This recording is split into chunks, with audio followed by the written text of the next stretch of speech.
Panik etverdiler.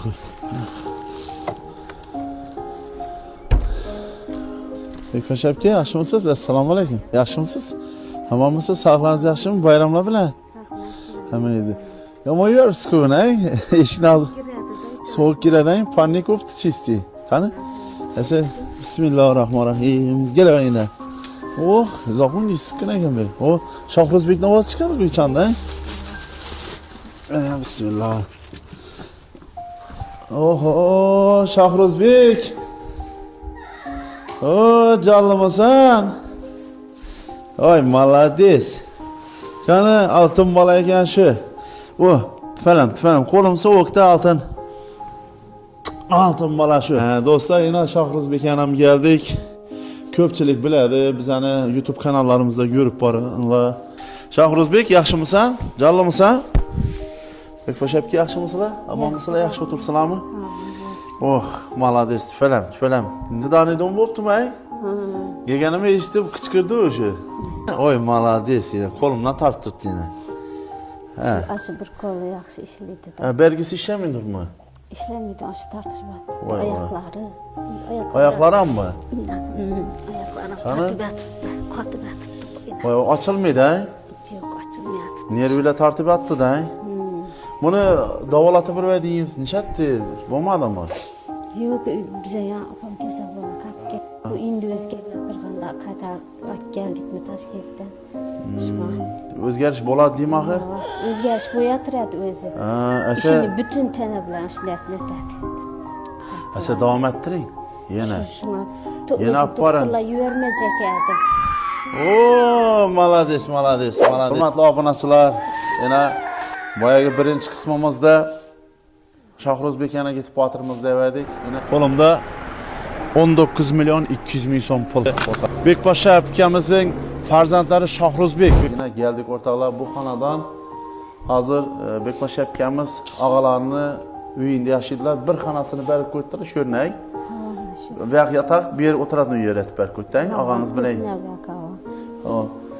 Geçtim şöyle yatasılam. Mesela Bekbaşa aka, size indi videolarımızı gördünüz mü yok mu bilmedim. Ötken evvelki turumuzda 49 milyon 200 ming so'm pul tushgan. 20 milyon Ağabek degan balaga berdik. 19 milyon 200'ünü size kelganmizda. Yana bu 20 milyondan 10 milyon.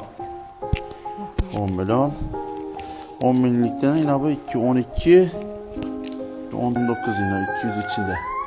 Yaxshi rahmat, sağ olun sizə. Aziz birodarlar, yana sizlarni xalqimizga omonatini, hisobotini berdik. Bu yerda hozir otam uchun deb nomlangan konsertimizda tushgan daromadlar, ya'ni ehsonlar bor edi, shularni taqsimladik. Keyingi videolarimizni Instagramdan, Telegramdan, YouTube'dan, Uzshovat YouTube kanallaridan kuzatib boraverasizlar.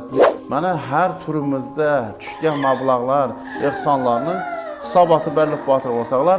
Xohlasa sizlar podishkada bo'lib tursangiz o'rtoqlar, albatta imkon darajasida yordam berishga harakat qilamiz o'rtoqlar. Albatta oilalarni o'rganib chiqib, haqiqiy muhtoj oilalar, haqiqiy davolanish bor, ya'ni hech kimi yo'q oilalar bo'lsa, albatta yordam berishga harakat qilamiz o'rtoqlar. İmkon darajasida videolarimizni like bosib, yuraklarni bosib, qo'llab-quvvatlab do'stlaringizni uzatinglar. Va bizning videolarimizni kuzatib borib, qo'llab-quvvatlab tursanızlar ham yetadi albatta o'rtoqlar. Rahmat, hammangizga sog' salomat bo'linglar. Shu birga ehsonlaringizni kamaytirgan bo'lsak, biza Allohim o'rnini to'ldirsin. Rahmat, sizga ham ishlaringiz rivoj, hammachkini omadini bersin. Sog' salomat bo'lsinlar, hech kim kasal bo'lmasin. Allohim hammachkindan rozi bo'lsin. Shularni qilgan ehsonlar Alloh dargohida qabul etsin. Bolamdan shifo bersin Allohim, Xudoyim. Rahmat, sizga ham katta ekan, bizga shu tashakkurni shuni qarash turganingiz uchun bizga ham rahmat katta ekan. Ilohim yaxshi bo'lib ketsin, Xudoyim shifosini bersin. Do'stlar, duo qilib qo'yinglar. Imkoniyatingiz bo'lmasa ham bir duo qilib qo'ysangiz bu katta gap, duoda ko'p gap bor deydilar. Shuning uchun balkim o'rtoqlar, pul hech narsani hal qilmasligi mumkin, duo hal qilishi mumkin. Shuning uchun yurakdan, chin yurakdan shu ukamiz uchun yaxshi bir duolar qilib qo'ysangiz, Alloh dargohida qabul bo'lsin. Ehsonlaringiz, sadaqalaringiz, duolaringiz qabul bo'lsin. Bizani kanalimizda kuzatishda davom eting o'rtoqlar. Keyingi navbatdagi kasallarimizdan ham imkon darajasida mana shu tushgan ehsonlarni yetkazishga harakat qilamiz. Omonatning hisobotini berish bizning zimmamizda ekan. Albatta biz xalqimiz uchun birovni ehsonini, omonatini, hisobotini berish bizning vazifamiz deb bilamiz o'rtoqlar. Shuning uchun bizani to'g'ri tushunasiz. Videolarimizga like bosib, yurakchalar bosib, yaxshi kommentariyalar qoldirib, do'stlaringizni ulashib qo'ying. Bizani kuzatishda davom eting. Sog' salomat bo'linglar do'stlar. Rahmat.